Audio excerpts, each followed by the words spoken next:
കർത്താവായ യേശുക്രിസ്തുവിന്റെ നാമത്തിൽ വീഡിയോ ശ്രദ്ധിക്കുന്ന സഹോദരി സഹോദരന്മാർക്ക് ഞാൻ സ്നേഹവന്ദനം പറയുകയാണ്.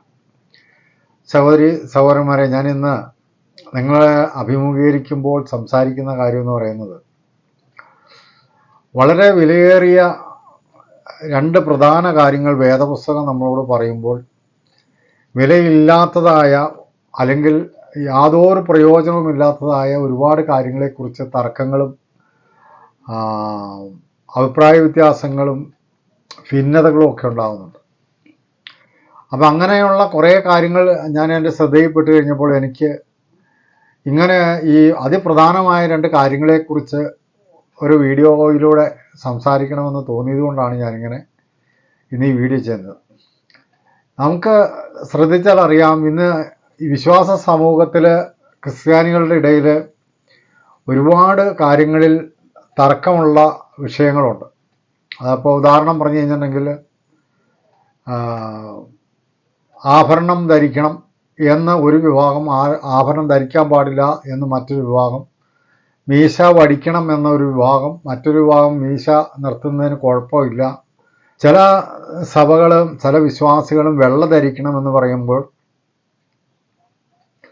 അങ്ങനെയല്ല, ഏത് വസ്ത്രം ധരിച്ചാലും കുഴപ്പമില്ല എന്ന് ചിന്തിക്കുന്നവരും, അതുപോലെ തന്നെ അന്യഭാഷ വരെ നിന്നുപോയി എന്ന് പറയുന്ന ഒരു വിഭാഗം പേരുള്ളപ്പോൾ അന്യഭാഷ ഉണ്ട് എന്ന് പറയുന്ന വേറൊരു വിഭാഗം, അങ്ങനെ അത്ഭുതങ്ങൾ നടക്കാൻ ഇപ്പോൾ നടക്കുന്നില്ല എന്ന് പറയുന്ന ഒരു വിഭാഗം, അപ്പോൾ തന്നെ ഇപ്പോഴും അത്ഭുതങ്ങൾ ഉണ്ടെന്ന് പറയുന്ന മറ്റൊരു വിഭാഗം. ഇങ്ങനെ നമ്മൾ നോക്കുമ്പോൾ ഒരുപാട് വിഷയങ്ങൾ ഇങ്ങനെ അഭിപ്രായ വ്യത്യാസങ്ങളും തർക്കങ്ങളും ഉള്ളതായിട്ട് കിടക്കുന്നുണ്ട്. അപ്പോൾ ഇതിനെക്കുറിച്ചൊക്കെ ഞാൻ മനസ്സിലാക്കിയ ഒരു കാര്യം എന്ന് പറയുന്നത്, അതൊന്നും മനുഷ്യന് വിലയേറിയ കാര്യങ്ങളല്ല എന്നുള്ളതാണ്. വിലയേറിയ കാര്യങ്ങൾ എന്ന് പറയുന്നത്, ഇപ്പം ഈ പറഞ്ഞ കാര്യങ്ങളൊന്നും അപ്പോസ്തലന്മാർ,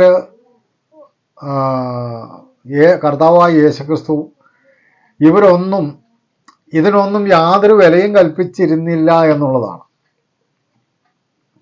യാതൊരു വിലയും കൽപ്പിക്കാത്ത കാര്യങ്ങളുടെ പേരിൽ യേശുക്രിസ്തുവിൻ്റെ ശിഷ്യന്മാരെന്ന് പറയുന്നവർ തന്നെ വിഘടിക്കുന്നു, മറ്റേ അഭിപ്രായ വ്യത്യാസത്തിൻ്റെ പേരിൽ പിണങ്ങുന്നു, പിരിഞ്ഞു പോകുന്നു, ഇങ്ങനെയുള്ള ഒരുപാട് കാര്യങ്ങൾ സംഭവിക്കുന്നുണ്ട്. എന്നാൽ ഞാൻ പറയുന്നത് എന്നാന്ന് വെച്ചാൽ, യേശുക്രിസ്തു ഈ ലോകത്തിൽ വന്നത് പ്രധാനമായിട്ട് 3 കാര്യങ്ങൾക്ക് വേണ്ടിയിട്ടാണ്. അതൊന്ന്, യേശുക്രിസ്തു പറഞ്ഞത്, ഞാൻ ദൈവരാജ്യം പ്രസംഗിക്കാൻ വേണ്ടിയാണ് വന്നതെന്ന് പറഞ്ഞു. അപ്പോൾ വിശ്വാസികളായിട്ടുള്ള അല്ലെങ്കിൽ ക്രിസ്ത്യാനികളായിട്ടുള്ള എല്ലാവർക്കും ഒരു ദൈവരാജ്യമുണ്ട് അല്ലെങ്കിൽ ഒരു സ്വർഗരാജ്യമുണ്ട് എന്ന് വിശ്വാസമുള്ളവരാണ്. അപ്പോൾ എല്ലാ വിശ്വാസികളും സ്വർഗരാജ്യത്തിൽ പോകണം അല്ലെങ്കിൽ സ്വർഗത്തിൽ പോകണം എന്ന് ആഗ്രഹിക്കുന്നവരുമാണ്. അതങ്ങനെ ആഗ്രഹിക്കുമ്പോൾ തന്നെ ചില നിസാര കാര്യങ്ങളുടെ പേരിൽ പിണങ്ങുന്നു, അഭിപ്രായ വ്യത്യാസങ്ങൾ ഉണ്ടാകുന്നു, തമ്മിൽ കണ്ടാൽ മിണ്ടാൻ പോലും പറ്റാത്ത അവസ്ഥയിലേക്ക് പിരിഞ്ഞു പോകുന്നു എന്നുള്ളതാണ്. അപ്പോൾ അങ്ങനെയുള്ളവരോട് എനിക്ക് ചോദിക്കാനുള്ളത്, ഈ പിരിഞ്ഞു പോകുന്ന 2 പേർക്കും ദൈവരാജ്യത്തിൽ പോകണം എന്ന് ആഗ്രഹമുള്ളവരാണ്. ഇപ്പോൾ ഒരു ഉദാഹരണം പറഞ്ഞു കഴിഞ്ഞാൽ, മീശ പഠിക്കുന്ന കാര്യം. ഇപ്പോൾ ചിലർ മീശ പഠിക്കണമെന്ന് വാശി പിടിക്കുന്നവരുണ്ട്. ഞാനൊരിക്കൽ ഒരു ചർച്ചിൽ ചെന്നപ്പോൾ അല്പസമയം വചനം സംസാരിക്കാനായിട്ട് അവിടുത്തെ പാസ്റ്റർ എന്നോട് പറഞ്ഞു. അപ്പം ഞാൻ വചനം സംസാരിച്ച് കഴിഞ്ഞപ്പോൾ കൂട്ടായ്മയൊക്കെ കഴിഞ്ഞ് പിരിയാൻ നേരത്ത് അദ്ദേഹം എന്നെ വിളിച്ച് മാറ്റി നിർത്തിയിട്ട് പറഞ്ഞു, മീശ പഠിക്കാമെന്നുണ്ടെങ്കിൽ ഞാൻ സഭയിലെ പാസ്റ്ററാക്കാം എന്ന് പറയുകയാണ്. അപ്പം ഞാൻ പറഞ്ഞു, പാസ്റ്റർ ആവണമെങ്കിൽ ഇപ്പം മീശ വെച്ചാലും പാസ്റ്റർ ആവാൻ പാടില്ലേ പാസ്റ്റർ എന്ന് ചോദിച്ചു. അപ്പോൾ പറഞ്ഞു, ഞങ്ങളുടെ സഭ മറിച്ച് മീശ വടിച്ചിട്ട് വരണം, എങ്കിൽ മാത്രമേ പ്രസംഗിക്കാൻ അവസരം തരുള്ളൂ, പാസ്റ്ററായിട്ടുള്ള നിയമനം തരുള്ളൂ എന്ന് പറഞ്ഞു. അപ്പോൾ ഇത് ഏതാണ്ട് 30 വർഷം മുമ്പ് നടന്നൊരു കാര്യമാണ് ഞാനീ പറഞ്ഞു. ഞാൻ ഇന്ന് വരെ മീശ വടിച്ചിട്ടില്ല. ഞാനിന്ന് അനേക സഭകളിൽ പോകാറുണ്ട്, പോയി സംസാരിക്കാറുണ്ട്. അവിടെയൊന്നും ആരും എന്നോട് മീശ വടിക്കാൻ പറയാറില്ല. അപ്പോൾ ഞാൻ പറഞ്ഞത്, ചില സഭാവിവാഹങ്ങൾ മീശ വടിക്കണം എന്ന് നിർബന്ധമുള്ളവരുണ്ട്.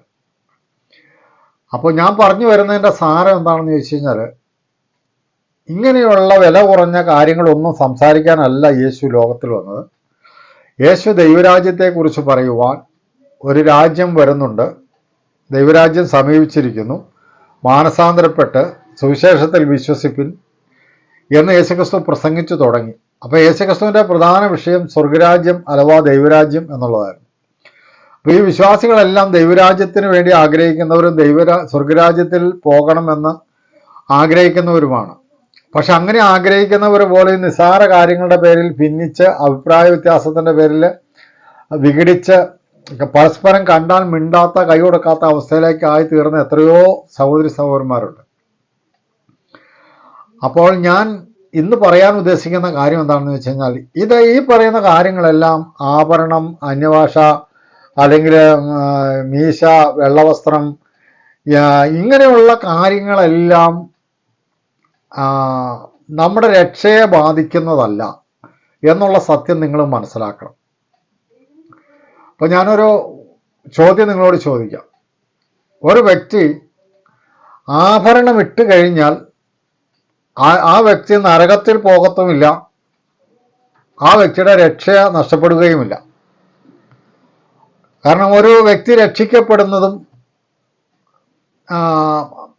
സ്വർഗരാജ്യത്തിൽ പോകുന്നതും അതിൻ്റെ മാനദണ്ഡം ആഭരണം ഇടുന്നതോ ഇടാത്തതോ, അല്ലെങ്കിൽ മീശ വടിക്കുന്നതോ വടിക്കാത്തതോ, അന്യഭാഷ സംസാരിക്കുന്നതോ സംസാരിക്കാതിരിക്കുന്നതോ, അത്ഭുതങ്ങൾ പ്രവർത്തിക്കുന്നതോ പ്രവർത്തിക്കാതിരിക്കുന്നതോ, ഇതൊന്നുമല്ല ഒരു വ്യക്തി രക്ഷിക്കപ്പെടുന്നതിൻ്റെ മാനദണ്ഡവും സ്വർഗരാജ്യത്തിൽ പോകുന്നതിൻ്റെ മാനദണ്ഡവും.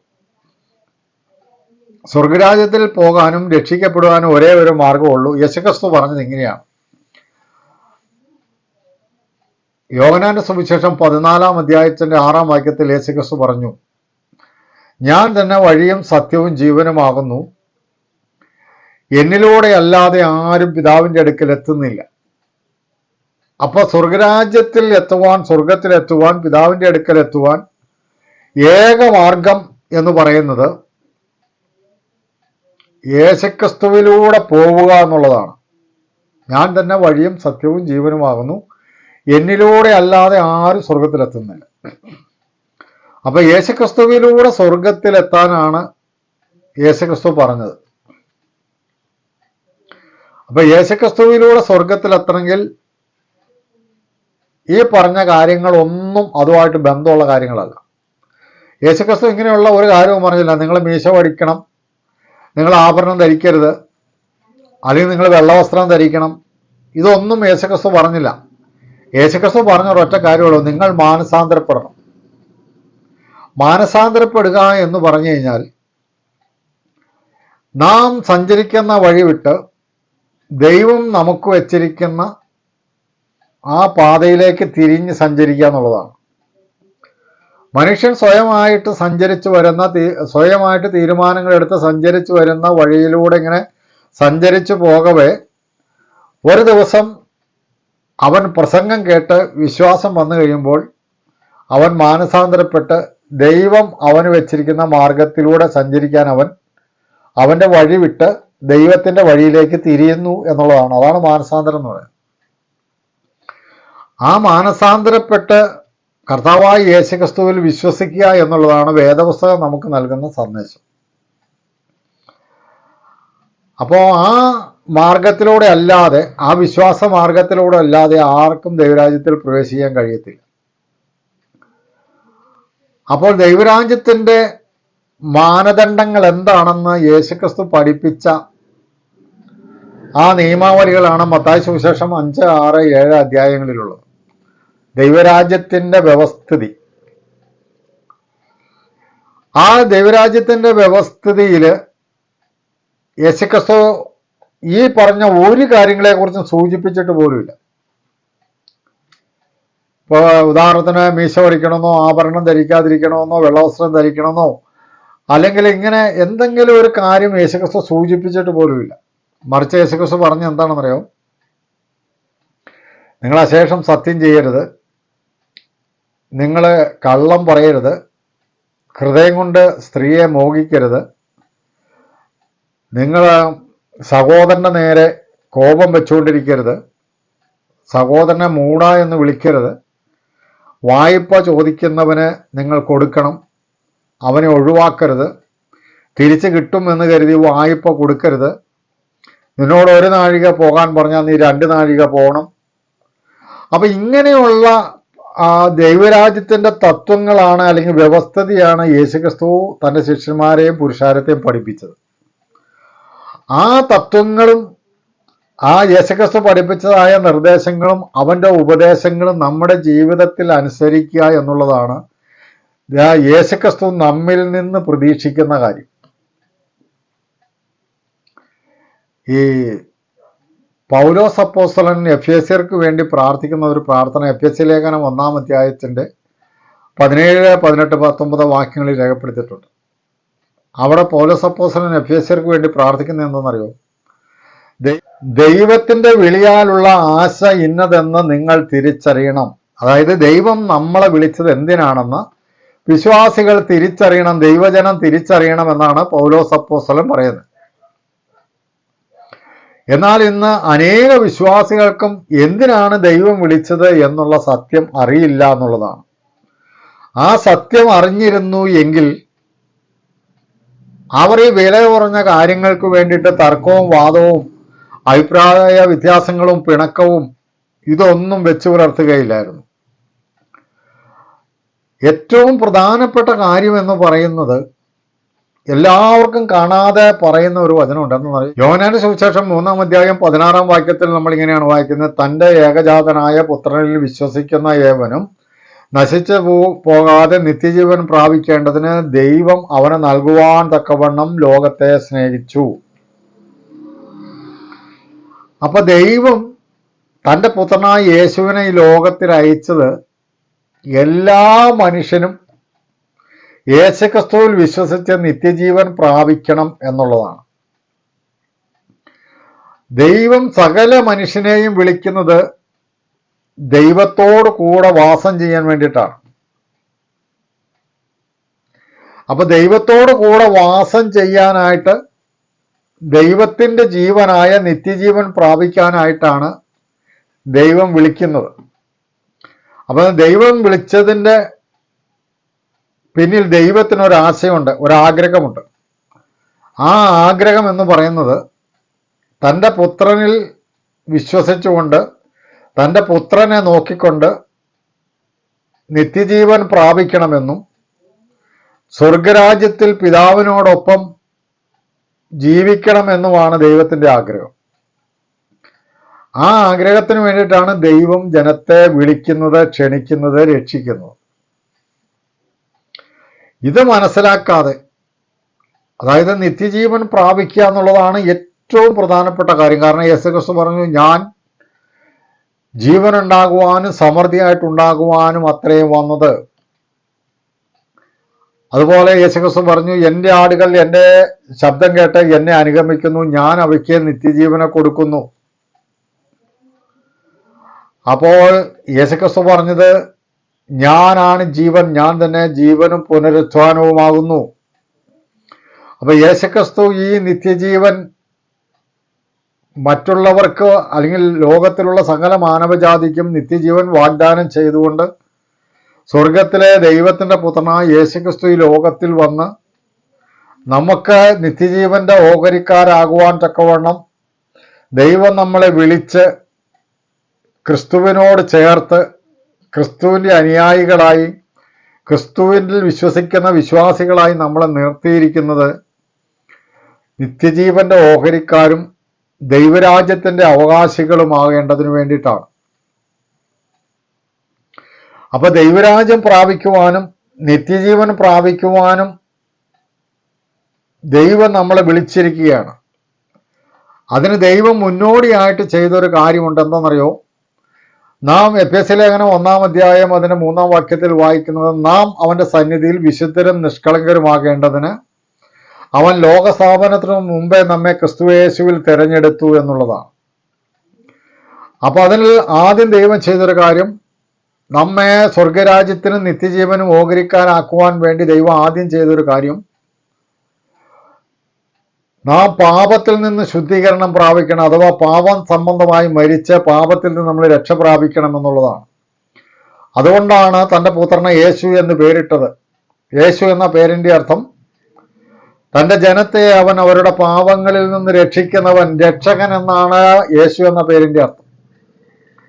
അപ്പൊ യേശു ലോകത്തിൽ വന്ന് മനുഷ്യനെ അവരുടെ പാപത്തിൽ നിന്ന് രക്ഷിച്ച് അവനെ യേശുക്രിസ്തുവിന്റെ രക്തം കൊണ്ട് ശുദ്ധീകരിച്ച് നീതീകരിച്ച് ദൈവം ആ മനുഷ്യനെ വിളിക്കുന്നതിൻ്റെ പിന്നിലുള്ള ദൈവത്തിൻ്റെ ആഗ്രഹം യേശുക്രിസ്തുവിലൂടെ അവൻ രക്ഷ പ്രാപിക്കണമെന്നും യേശുക്രിസ്തുവിലൂടെ അവൻ സ്വർഗരാജ്യത്തിലെത്തണമെന്നും യേശുക്രിസ്തുവിൽ ദൈവം നൽകിയിരിക്കുന്ന നിത്യജീവൻ അവകാശമാക്കണം എന്നുമാണ് ദൈവം ആഗ്രഹിക്കുന്നത്. അപ്പൊ നിത്യജീവൻ അവകാശമാക്കുവാനുള്ള വിശ്വാസികൾ, സ്വർഗരാജ്യം അവകാശമാക്കുവാനുള്ള വിശ്വാസികൾ, രക്ഷ കൈവരിച്ചിരിക്കുന്ന വിശ്വാസികൾ, ഇതിനെ ഒന്നും ബാധിക്കാത്ത, നിത്യജീവനെ ബാധിക്കാത്ത, സ്വർഗരാജ്യത്തെ ബാധിക്കാത്ത, രക്ഷയെ ബാധിക്കാത്ത ഈ വില കുറഞ്ഞ ഈ കാര്യങ്ങൾക്ക് വേണ്ടിയിട്ട് തർക്കവും വാദവും അഭിപ്രായ വ്യത്യാസങ്ങളും ഭിന്നതയും പിണക്കവും ഉണ്ടാക്കുന്നത് ജാതികളെക്കാൾ കഷ്ടമാണ് എന്നാണ് എനിക്ക് പറയാനുള്ളത്. അപ്പം അതുകൊണ്ട് ജാതികളെക്കാൾ ഞാൻ പറയാൻ കാരണം, ജാതികൾക്ക് ഈ സത്യം ഒന്നും അറിയത്തില്ല. ദൈവം എന്നെ വിളിച്ചതും ദൈവം എന്നെ രക്ഷിച്ചതും ദൈവം എനിക്ക് വാഗ്ദാനം നൽകിയിരിക്കുന്നതുമായ ആ 3 നന്മകൾ ഞാൻ പ്രാപിക്കേണ്ടതിന് വേണ്ടിയിട്ടാണ് ദൈവം എന്നെ വിളിച്ചത്. ആ 3 നന്മകൾ ആസ്വദിക്കുന്നതിന് തടസ്സമായിരിക്കുന്ന കാര്യങ്ങളൊന്നുമല്ല ഇത്. രക്ഷിക്കപ്പെടണമെങ്കിൽ മീശ വടിക്കണ്ട, രക്ഷിക്കപ്പെട്ടവൻ മീശ വടിക്കേണ്ട കാര്യമില്ല. അപ്പോൾ മീശ വയ്ക്കുവാനും മീശ വടിക്കുവാനും അവർക്ക് സ്വാതന്ത്ര്യമുണ്ട്. അത് രക്ഷയെ ബാധിക്കുന്ന കാര്യമല്ല. അതുപോലെ തന്നെ ആഭരണം ഊരുന്നതും ഇടുന്നതും അവരവരുടെ സ്വാതന്ത്ര്യമാണ്. അത് രക്ഷയെ ബാധിക്കുന്ന കാര്യമല്ല. അത് ധരിച്ചാലും ധരിച്ചില്ലെങ്കിലും നരകത്തിൽ പോകുന്ന പ്രശ്നമില്ല. അത് ധരിച്ചാലും ധരിച്ചില്ലെങ്കിൽ സ്വർഗരാജ്യത്തിൽ പോകുന്നതിനൊരു തടസ്സവുമില്ല. കാരണം സ്വർഗരാജ്യത്തിൽ പോകാനുള്ള മാനദണ്ഡം കർത്താവായ യേശുക്രിസ്തുവാണ്. അപ്പോൾ അങ്ങനെ വില കുറഞ്ഞ കാര്യങ്ങളുടെ പേരിൽ തർക്കമുണ്ടാക്കി ദൈവത്തിൻ്റെ ഈ നന്മകളെ നഷ്ടമാക്കരുത് എന്നാണ് ഞാൻ നിങ്ങളോട് പറയുന്നത്. ഞാനിപ്പോൾ അനേക വീഡിയോകൾ യൂട്യൂബിലൊക്കെ കണ്ടു. ഇതുപോലെയുള്ള ഈ ആവശ്യമില്ലാത്ത കാര്യങ്ങൾ തർക്കിച്ചും വാദിച്ചും ഒക്കെയുള്ള ഒരുപാട് വീഡിയോകൾ ഞാൻ കണ്ടു. അപ്പോൾ അതുകൊണ്ട് എൻ്റെ പൊന്നു സഹോദരി സഹോദരന്മാരെ ഞാൻ നിങ്ങളോട് പറയാം, ഈ രക്ഷയെ ബാധിക്കാത്ത, നിത്യജീവനെ ബാധിക്കാത്ത, സ്വർഗത്തിൽ പോകുന്നതിന് തടസ്സമാകാത്ത ഈ കാര്യങ്ങളെക്കുറിച്ച് നമ്മൾ ചിന്തിക്കുക പോലും വേണ്ട. അതൊക്കെ ശാരീരികമായ ലൗകികമായ കാര്യങ്ങളാണ്. അതുകൊണ്ടാണ് കൊലോസ്യ ലേഖനം 3-ാം അധ്യായത്തിൽ നമ്മൾ വായിക്കുന്നത്, നമ്മുടെ ചിന്ത ഉയരത്തിലുള്ളതായിരിക്കട്ടെ. നമ്മുടെ കർത്താവായ യേശുക്രിസ്തു ഉയർത്തെഴുന്നേറ്റ് പിതാവിൻ്റെ വലത്ത് ഭാഗത്തിരിക്കുന്ന ഇടമായ ഉയരത്തിലുള്ളത് ചിന്തിപ്പിൻ, ഭൂമിയിലുള്ളതല്ല. കാരണം നമ്മുടെ ജീവൻ ക്രിസ്തുവിനോടുകൂടെ ദൈവത്തിൽ മറഞ്ഞിരിക്കുകയാണ്. അപ്പം നമ്മുടെ ജീവനായ ക്രിസ്തു വെളിപ്പെടുമ്പോൾ അവനോടുകൂടെ തേജസ്സിൽ നമ്മളും വെളിപ്പെടും.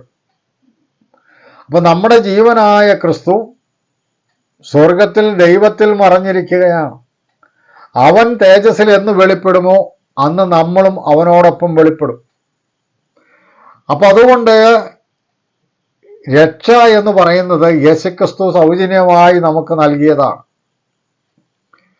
യേശുക്രിസ്തുവിലൂടെ നമുക്ക് നൽകുന്ന എല്ലാ അനുഗ്രഹങ്ങളെയും ഒരുമിച്ച് നമുക്ക് രക്ഷ എന്ന് പറയാം. രണ്ടാമത്, യേശുക്രിസ്തുവാണ് ദൈവരാജ്യം ഭരിക്കുന്ന രാജാവ്. ആ രാജാവാണ് നമ്മളെ വിളിച്ചിരിക്കുന്നത് അവനോട് കൂടെ ജീവിക്കാൻ.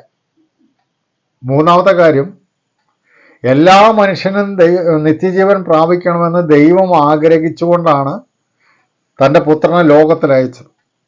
അപ്പോൾ എല്ലാ മനുഷ്യരും നിത്യജീവൻ പ്രാപിക്കണം. അപ്പം നിത്യജീവൻ ഓഹരിക്കാരായി ദൈവരാജ്യത്തിന് അവകാശിയായി രക്ഷിക്കപ്പെട്ട് കർത്താവിൻ്റെ വരവിൽ പ്രത്യാശ വെച്ചുകൊണ്ട് ജീവിക്കുന്ന വിശ്വാസികൾ ഇതുപോലെയുള്ള തർക്കങ്ങളും വാദങ്ങളും ഉണ്ടാക്കരുത് എന്നാണ് എനിക്ക് നിങ്ങളോട് പറയുവാനുള്ളത്. ഏത് കാര്യങ്ങളും തർക്കിച്ച് ജയിക്കാൻ ഒരുപാട് വചനങ്ങൾ വേദോത്സവത്തിലുണ്ട്. ആഭരണം ഇടണമെന്ന് തെളിയിക്കാൻ വേദോത്സവത്തിൽ വാക്യമുണ്ട്. ആഭരണം ഇടണ്ടെന്ന് പറയാൻ വേദോത്സവത്തിൽ വാക്യമുണ്ട്. എന്തിനു പറയും? കള്ളു കുടിക്കുന്നതിൽ തെറ്റില്ല, കള്ളു കുടിക്കാം, അല്ലെങ്കിൽ മദ്യം കഴിക്കാം എന്ന് പറയുന്നതിൽ തെറ്റില്ല എന്ന് പറയുന്ന വചനങ്ങളുണ്ട്. അങ്ങനെ ഒരുപാട് അവരവരുടെ ഇഷ്ടങ്ങൾക്കനുസരിച്ച് വ്യാഖ്യാനിക്കുവാൻ, അവരവരുടെ പ്രവൃത്തികൾ ശരിയാണെന്ന് ന്യായീകരിക്കുവാൻ അനേക വചനങ്ങൾ ഉപയോഗിക്കാനുള്ള വചനം വേദോത്സവത്തിലുണ്ട്. അപ്പം ഞാൻ ചെയ്യുന്ന കാര്യങ്ങളെല്ലാം ശരിയാണെന്ന് സ്ഥാപിക്കാൻ എനിക്ക് എടുക്കാവുന്ന ഒരുപാട് വചനങ്ങൾ വേദോത്സവത്തിലുണ്ട്. അതുകൊണ്ട് ഞാൻ പറയുന്നത്, വേദപുസ്തകത്തിലെ വചനങ്ങളിൽ നിന്ന് കാച്ചിക്കുറുക്കി എടുത്തു കഴിഞ്ഞാൽ ഈ 3 കാര്യങ്ങളാണ് ദൈവം നമ്മെക്കുറിച്ച് ആഗ്രഹിക്കുന്നത്. നാം രക്ഷിക്കപ്പെടണം, ദൈവരാജ്യത്തിൽ അവകാശികളാകണം, ക്രിസ്തുവിൽ ദൈവം നമുക്ക് നൽകിയിരിക്കുന്ന നിത്യജീവൻ പ്രാപിക്കണം. ഇതാണ് ദൈവം നമുക്ക് നൽകിയിരിക്കുന്ന അനുഗ്രഹങ്ങൾ എന്ന് പറയുന്നത്. അതിന് തടസ്സമല്ലാത്ത വില കുറഞ്ഞ കാര്യങ്ങളാണ് ഈ പറഞ്ഞതെല്ലാം. അപ്പോൾ അതുകൊണ്ട് എൻ്റെ പ്രിയ സഹോദരന്മാരെ, ഞാൻ നിങ്ങളോട് പറയട്ടെ, ഇങ്ങനെയുള്ള കാര്യങ്ങൾക്ക് വേണ്ടി തർക്കിച്ച് സമയം കളയാതെ സ്വഭാവ രൂപീകരണത്തിന് വേണ്ടി ഞാനൊരു വാക്യം മാത്രം വായിച്ച് ഈ വീഡിയോ അവസാനിപ്പിക്കാം. കൊലോസ്യ ലേഖനം 3-ാം അധ്യായത്തിൻ്റെ 12, 13, 14, 15 വാക്യമാണ്. അത് വായിച്ച് ഞാൻ ഈ വീഡിയോ അവസാനിപ്പിക്കും. അതുകൊണ്ട് ദൈവത്തിൻ്റെ വ്രതന്മാരും വിശുദ്ധന്മാരും പ്രിയരുമായി. അതുകൊണ്ടെന്ന് പറയുന്നതിൻ്റെ കാരണം അതിൻ്റെ മുകളിലുള്ളതാണ്. എന്തെന്നറിയോ? നമ്മുടെ പഴയ മനുഷ്യനെ ഉരിഞ്ഞു കളഞ്ഞ് പുതിയ മനുഷ്യനെ ധരിച്ചിരിക്കുന്നു. അപ്പം പഴയ മനുഷ്യനും പുതിയ മനുഷ്യനും, പഴയ മനുഷ്യനെ ഉരിഞ്ഞു കളഞ്ഞ് പുതിയ മനുഷ്യനെ ധരിച്ചിരിക്കുന്നു എന്നാണ് പറയുന്നത്. അതായത് ഒരു മനുഷ്യൻ രക്ഷിക്കപ്പെട്ട് കഴിഞ്ഞാൽ അവൻ പുതിയ മനുഷ്യനാണ്. ആ പുതിയ മനുഷ്യൻ ഉണ്ടാകേണ്ടതായ മാറ്റമാണ്. വെള്ളവസ്ത്രം ധരിക്കണം എന്നല്ല, മീശ വടിക്കണം എന്നല്ല, ആഭരണം ധരിക്കണമെന്നല്ല, ആഭരണം ഊരണമെന്നല്ല, ഇങ്ങനെയുള്ള കാര്യങ്ങളൊന്നുമല്ല. ആ പുതിയ മനുഷ്യനിൽ കാണേണ്ടത് എന്താണെന്ന് ഇനി ഞാൻ വായിച്ചു കേൾപ്പിക്കാം. ദൈവത്തിൻ്റെ വ്രതന്മാരും വിശുദ്ധന്മാരും പ്രിയരുമായി മനസ്സലിവ്, താഴ്മ, സൗമ്യത, ദീർഘക്ഷമ എന്നിവ ധരിച്ചുകൊണ്ട് അന്യോന്യം പൊറുക്കുകയും ഒരുവനോട് ഒരുവന് വഴക്കുണ്ടായാൽ തമ്മിൽ ക്ഷമിക്കുകയും ചെയ്വിൻ. കർത്താവ് നിങ്ങളോട് ക്ഷമിച്ചതുപോലെ നിങ്ങളും ചെയ്വിൻ. എല്ലാറ്റിനും മീതെ സമ്പൂർണതയുടെ ബന്ധമായ സ്നേഹം ധരിപ്പിൻ. ക്രിസ്തുവിൻ്റെ സമാധാനം നിങ്ങളുടെ ഹൃദയങ്ങളിൽ വാഴട്ടെ. അതിനല്ലോ നിങ്ങൾ ഏക ശരീരമായി വിളിക്കപ്പെട്ടും ഇരിക്കുന്നത്. നന്ദിയുള്ളവരായും ഇരിപ്പിൻ. പ്രിയ സഹോദരന്മാരെ, രക്ഷിക്കപ്പെട്ട് സ്വർഗരാജ്യത്തിൽ നിന്ന് പോകാൻ പ്രത്യാശ വച്ചിരിക്കുന്ന, നിത്യജീവന് അവകാശികളാകാനിരിക്കുന്ന വിശ്വാസികളായ സഹോദരി സഹോദരന്മാരോട് ഞാൻ പറയുന്നത്, ഈ സ്വഭാവമാറ്റമാണ് നമ്മുടെ ജീവിതത്തിൽ വേണ്ടത്. ദയ, താഴ്മ, ദീർഘക്ഷമ എന്നിവ ധരിച്ചുകൊണ്ട് ഒരുവൻ ഒരുവനോട് വഴക്കുണ്ടായാൽ തമ്മിൽ ക്ഷമിച്ച്, കർത്താവ് നമ്മളോട് ക്ഷമിച്ചതുപോലെ നമ്മളും തമ്മിൽ ക്ഷമിച്ച് സകലതും പൊറുത്ത് സ്നേഹം ധരിച്ച്, എല്ലാവരും പരസ്പരം സ്നേഹം ധരിച്ച് എന്ത് ചെയ്യണം? ക്രിസ്തുവിൻ്റെ സമാധാനം നമ്മുടെ ഹൃദയങ്ങളിൽ വാഴണം. ഇന്ന് തർക്കിക്കുന്നവർക്ക് ക്രിസ്തുവിൻ്റെ സമാധാനം ഉണ്ടോ? അപ്പൊ സമാധാനമില്ലാതെ, ക്രിസ്തുവിൻ്റെ സമാധാനം നമ്മുടെ ഹൃദയത്തിൽ വാഴാൻ കഴിയാതെ തർക്കങ്ങളും വാദങ്ങളും ഒക്കെ ഉണ്ടായി ഈ സ്വഭാവം നമ്മിൽ ഉണ്ടാകാതെ പോകുന്നു എന്നുള്ളതാണ്. അപ്പം അതുകൊണ്ട് ഞാൻ പറയുന്നത്, ബാഹ്യമായ ചില കർമ്മങ്ങളും ആചാരങ്ങളും ചില വേഷങ്ങളും വേഷവിധാനങ്ങളും ഇതൊക്കെ ഉപേക്ഷിക്കുന്നത്, ഇടുന്നതും ധരിക്കുന്നതും ധരിക്കാതിരിക്കുന്നതുമൊക്കെ രക്ഷയെയും ദൈവരാജ്യത്തെയും നിത്യജീവനെയും ബാധിക്കുന്ന കാര്യങ്ങളല്ല സഹോദരന്മാരെ. അപ്പോൾ അതുകൊണ്ട് കർത്താവ്, സ്വർഗത്തിലെ ദൈവം തൻ്റെ പുത്രൻ വഴി നമുക്ക് നൽകിയ 3 മഹത്വമുള്ള കാര്യങ്ങൾ, 1 രക്ഷ, 2 സ്വർഗരാജ്യം, 3 നിത്യജീവൻ. ഇതിനെ നഷ്ടമാക്കുവാനോ ഇത് നേടുവാനോ ഈ പറഞ്ഞ കാര്യങ്ങൾ കൊണ്ട് സാധ്യമല്ല. അതുകൊണ്ട് അതിനെക്കുറിച്ച്, വില കുറഞ്ഞ കാര്യങ്ങളെക്കുറിച്ച് നമ്മുടെ തർക്കം കൊണ്ട് നമ്മുടെ സമയം പാഴാക്കാതെ വിലയേറിയ കാര്യങ്ങളെക്കുറിച്ച്, സ്വർഗീയമായ കാര്യങ്ങളെക്കുറിച്ച്, ഉയരത്തിലിരിക്കുന്ന ക്രിസ്തുവിനെക്കുറിച്ച് ചിന്തിച്ച് പുതിയ മനുഷ്യനെ നീതിയിലും സത്യത്തിലും ദൈവാനുരൂപമായി സൃഷ്ടിക്കപ്പെട്ട പുതിയ മനുഷ്യൻ്റെ സൽഗുണങ്ങളാണ്. നമ്മുടെ സ്വർഗീയ പിതാവ് സൽഗുണപൂർണനായിരിക്കുന്നത് പോലെ നമ്മളും സൽഗുണപൂർണരായിരിക്കണം. ദൈവത്തിൻ്റെ സ്വഭാവത്തെ അനുകരിക്കുവാൻ, പുത്രൻ്റെ സ്വഭാവത്തോടനുരൂപമാകുവാൻ, യേശുക്രിസ്തുവിനെ പോലെ ആകുവാൻ, ഒറ്റ വാക്കിൽ പറഞ്ഞാൽ യേശുക്രിസ്തുവിനെ പോലെ ആകുവാനാണ് ദൈവം നമ്മളെ വിളിച്ചിരിക്കുന്നത്. ഈ സത്യം വിശ്വാസികൾ അറിയുകയാണെങ്കിൽ ഈ പറഞ്ഞ തർക്കങ്ങളും വാദങ്ങളും ഒന്നും ഉണ്ടാകത്തില്ല. അപ്പോൾ നമ്മെ ദൈവം വിളിച്ചിരിക്കുന്നതിൻ്റെ ഉദ്ദേശം നാം എല്ലാവരും യേശുവിനെ പോലെ ആകണം. അപ്പോൾ യേശുവിനെ പോലെ ആകാൻ ദൈവം ആഗ്രഹിച്ചുകൊണ്ടാണ് നമ്മളെ വിളിച്ചിരിക്കുന്നത് എന്നുള്ള സത്യം നിങ്ങൾ അറിയണമെന്ന് പറഞ്ഞ് ഞാൻ ഈ വീഡിയോ അവസാനിപ്പിക്കുകയാണ്. ദൈവം അനുവദിക്കുന്ന പക്ഷം മറ്റൊരു വീഡിയോയിൽ നമുക്ക് വീണ്ടും കാണാം. ദൈവമായ കർത്താവ് നമ്മളെല്ലാവരെയും അനുഗ്രഹിക്കട്ടെ.